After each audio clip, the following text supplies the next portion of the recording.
savais ça? Non.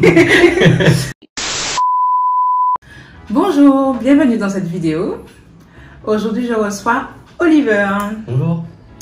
Alors, on va parler de la prépa, on va parler de la prépa éco et on va parler de la prépa éco à Gerville-Riache. Oliver, est-ce que tu peux te présenter? Alors bonjour à tous, je m'appelle Oxybel Oliver, j'ai actuellement 20 ans et j'habite à Saint-Claude. Voilà. Ok, et tu viens d'intégrer quelle école? Alors je viens tout juste d'intégrer TBS, donc Toulouse Business School, qui est sur Toulouse, voilà. Et je suis extrêmement fier parce que j'ai travaillé pour ça. Et donc tu as intégré cette école suite à 2 années passées en classe préparatoire économique au lycée Gerville-Riache. Exactement. Pourquoi le choix de la prépa? Alors, en toute honnêteté, je ne savais pas ce que je voulais faire de ma vie en sortant du lycée, après le bac du coup. Et je cherchais juste une filière qui reste générale. Ok, et pourquoi à Gerville? C'est la seule prépa, en tout cas à mon époque, qui proposait la filière ECE, donc économique. Voilà, ECE qui maintenant n'existe plus, puisque maintenant il n'y a que des ECG, c'est-à-dire des prépas économiques générales. Voilà. Alors, si tu devais qualifier tes années de prépa par 3 adjectifs, tu dirais quoi? Le premier qui me vient en tête, c'est intense. Je pense que toutes les personnes qui vous décriront la prépa vous diront. Vraiment intense. Ensuite, pleine de rebondissements. On va dire pleine d'amusement aussi, puisque la prépa, c'est pas qu'un côté sombre d'une certaine manière. On rencontre des personnes qui sont géniales, avec qui on travaille, parce que du coup, on apprend aussi à se découvrir, à découvrir d'autres personnes aussi. D'accord. Et au niveau des matières qui sont enseignées, on a donc le français. Exactement. On a quoi d'autre? La philosophie. Donc le français et la philosophie forment la culture générale.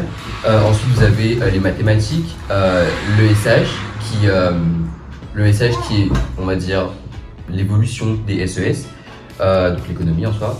Ensuite, il y a le sport, donc je ne sais pas si vous pouvez qualifier ça de matière. Mais voilà. Ensuite, on a comment dire, l'espagnol et l'anglais. Le sport n'est pas noté. Hein. Exactement. C'est vraiment juste un moment pour se détendre. Voilà. Se détendre, évacuer le stress, avoir un moment pour mobiliser le corps physique. Et en parlant de stress, comment tu as géré ce stress? Alors, j'évite de penser comment dire, à la chose qui est censée me faire stresser. Et je me dis que tout ira bien. Voilà. D'accord. Pensée positive, quoi. Exactement. Ok, super. Et le samedi matin, tu faisais quoi?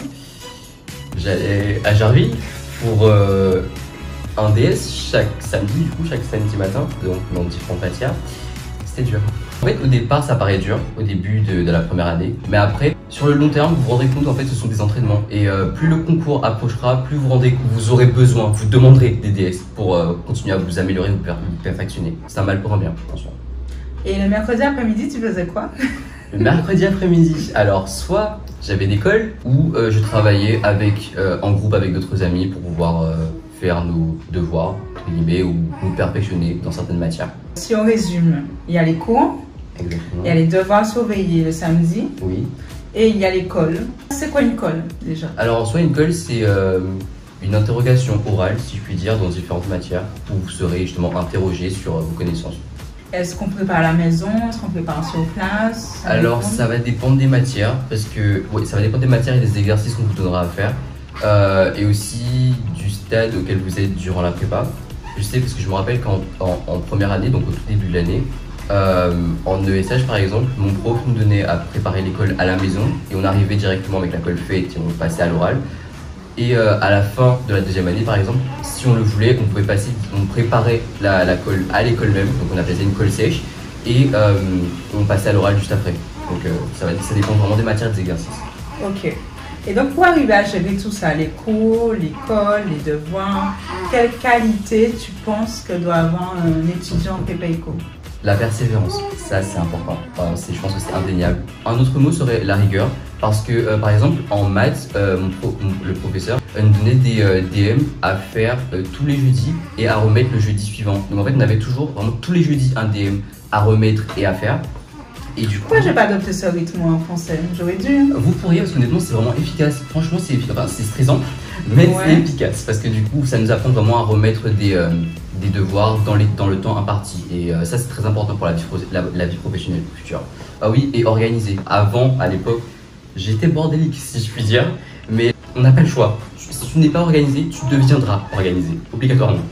Si je voulais progresser pour avoir l'école que je voulais avoir, donc TBS aujourd'hui, J'étais obligé de travailler à la maison parce que le travail personnel, c'est ce que vous faites en cours, c'est important, c'est très important même, mais le travail à la maison, c'est ce qui va faire la différence avec les autres étudiants et qui va faire que vous pourriez intégrer l'école que vous voudrez à la fin de la prépa. Ok. Alors, question suivante.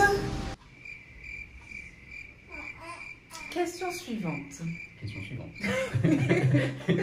Alors, on peut dire que les prépas qui sont à Javelériage, donc prépa littéraire et prépa économique, sont des prépas de proximité. Ce ne sont pas des grosses prépas comme on peut en avoir à Paris et tout. Effectivement. Quelle relation les étudiants ont avec les profs, par exemple? C'est pour moi, je reprendrai le mot que vous avez utilisé, donc proximité, dans le sens où il s'illustre vraiment dans le cas de la prépa de Gerville. Et les professeurs, ils nous suivent du début à la fin et ils sont toujours là pour pouvoir nous amener à nous améliorer. Et comme vous êtes peu nombreux, on vous connaît. Exactement. On connaît vos spécificités, on connaît vos difficultés, donc on peut donner des conseils qui sont adaptés. Exactement. Et avoir des professeurs qui sont proches des élèves comme ça, franchement, ça aide beaucoup. Ok. Et entre les étudiants, ça se passe comment? Ça se passe généralement très bien parce que, comment dire, on est tous dans le même bateau. On vit tous à peu près la même chose, la même pression et tout. Donc, en soi, c'était comme une petite famille. Super. Alors, ce que tu as le plus aimé en prépa? Comment dire? Alors, moi, je suis quelqu'un de curieux, on va dire, de base. Donc, apprendre de nouvelles choses assez fréquemment, c'était bien. Et ensuite, vraiment rencontrer des personnes incroyables. Franchement, je pense que je le dirai jamais assez. Comme les profs. Exactement. Mais toutes les personnes que j'ai rencontrées dans ma classe de prépa, incluant mes profs, c'est des personnes géniales. Et ce que tu as le moins aimé en prépa? Les DS de SH et l'école de SH. C'était trop compliqué le contenu ou... Ah non, pour certaines personnes ça allait très bien parce que c'est des choses qu'ils aimaient beaucoup. Mais moi j'étais un peu moins calé qu'eux en ESH. D'accord, voilà, ok. C'était plus compliqué. D'accord, ok. Alors les notes. Il faut savoir que les notes que vous aurez en prépa sont complètement différentes de celles que vous aurez en terminale. Alors c'est pas pour me vanter, mais par exemple je suis un bon élève en anglais par exemple. Et j'avais toujours des 20 on va dire en terminale, peut-être même 17, entre 17 et 20 par exemple. Et arrivé en prépa, premier devoir d'anglais, j'ai 8. Honnêtement, j'ai pas compris ce qui s'est passé. Et encore, ça va. Oui, franchement, ça va. En prépa. Ça a fait un choc quand même. Mais en vrai, faut pas se baser sur les notes, parce que les notes ne sont pas du tout représentatives de votre niveau. Et en fait, les notes que vous aurez au début de la prépa et à la fin de la prépa ou à la fin de l'année en général, ça vous permet juste de voir votre progression sur l'année. Pour avoir 0, faut franchement ne pas travailler du tout quand même. Avoir 18, c'est tout à fait possible, mais ça, comment dire, ce sont des élèves qui sont assez exceptionnels et assez brillants, ou qui travaillent vraiment très dur et du coup qui ont de très bons résultats.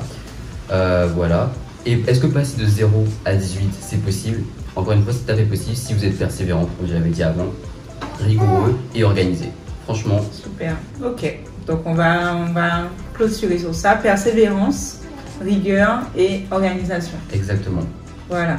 Super, top. Merci Oliver. Pas de souci, madame. Merci à vous d'avoir suivi la vidéo. Mettez un like si elle vous a plu. Et puis partagez aussi si vous connaissez des personnes intéressées par la prépa éco ou par la prépa en général. Et puis restez connectés. C'est vraiment intense en émotion. C'est vraiment le mot qui décrit le plus la prépa. Intense.